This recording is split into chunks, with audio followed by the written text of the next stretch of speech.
एक बार की बात है, केरल के एक छोटे से शहर में सुल्तान नामक एक डरावना कब्रिस्तान था। ऐसा कहा जाता था कि उस कब्रिस्तान में विभिन्न प्रकार के अलौकिक शक्तियां रहती थीं। एक चांदनी रात को बिली, लूसी और रोहित, तीन दोस्त कब्रिस्तान के किनारे पर एकत्रित हुए। अचानक उनको कब्रिस्तान से भयानक फुसफुसाहट की आवाज सुनाई दी। आवाज कहां से आ रही है, ये देखने के लिए वे हाथ में टॉर्च लेकर सावधानी से कब्रिस्तान के गेट से अंदर घुसे।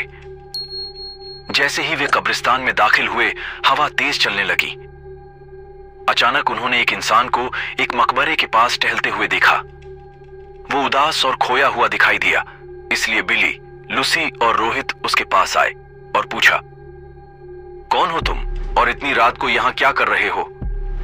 तो उसने जवाब दिया कि मैं एक आत्मा हूं और मेरा नाम अकबर है। अकबर ने उन्हें उस भयानक अभिशाप के बारे में बताया जो इस कब्रिस्तान के सभी आत्माओं को परेशान करता था। हर रात एक प्राचीन चुड़ैल जागती थी और कब्रिस्तान पर जादू करती थी और अकबर जैसी मासूम आत्माओं को अपने वश में कर लेती थी। अभिशाप को तोड़ने का एकमात्र तरीका कब्रिस्तान के पीछे जंगल में एक पेड्डियाच के नीचे छिपी हुई मंत्र पुस्तिका को ढूंढना और आधी रात से पहले उसे नष्ट करना था। जादुई पुस्तक ढूंढने की दृढ़ संकल्प लेकर बहादुर तिकड़ी अपने मिशन पर निकल पड़ी। उन्होंने अंधेरे में मकबरों के बीच रास्ता खोजा जंगल में जाने के लिए और इस बात का ध्यान रखा कि आराम करने वाली आत्माओं को परेशान न किया जाए। रास्ते में उन्हें बोन्स नामक एक शरारती छोटे कंकाल का सामना करना पड़ा, जो उन्हें जादू की किताब खोजने में मदद करने के लिए तैयार हो गया।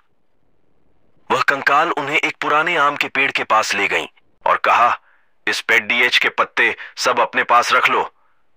अगर यह पत्ता तुम्हारे पास रहेगा तो वह चुड़ैल तुम्हारा कुछ नहीं बिगाड़ दाज सकती और यह पत्ता तुम्हें जादुई किताब हासिल करने में मदद करेगा। यह कहकर वह कंकाल वापस कब्रिस्तान की तरफ चला गया। आम के पत्ते को अपने हाथ में लेकर तीन दोस्त जादुई किताब ढूंढने लगे। बहुत ढूंढने के पश्चात जंगल में एक झील के अंदर उन्हें चमकता हुआ कुछ दिखाई दिया। रोहित को तैरना आता था तो उसने झील के अंदर जाकर वह चमकता बॉक्स ले आया।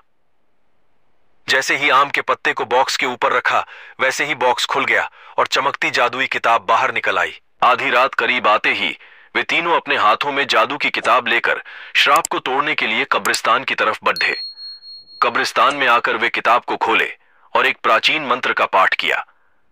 मंत्र पाठ करते हुए जमीन कांपने लगी और कब्रिस्तान में एक तेज रोशनी छा गई। वह चुड़ैल जाग गई और गुस्से में दिखाई दी, लेकिन उसकी शक्ति धीरे धीरे कमजोर हो रही थी।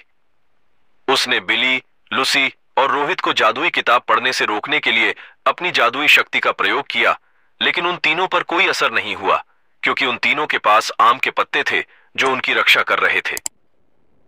धीरे धीरे चुड़ैल की सारी शक्ति खत्म हो गई और चुड़ैल भस्म हो गई। इस तरह बिली, लूसी और रोहित ने कब्रिस्तान में फंसी हुई आत्माओं को मुक्त किया और कब्रिस्तान में फिर से शांति छा गई।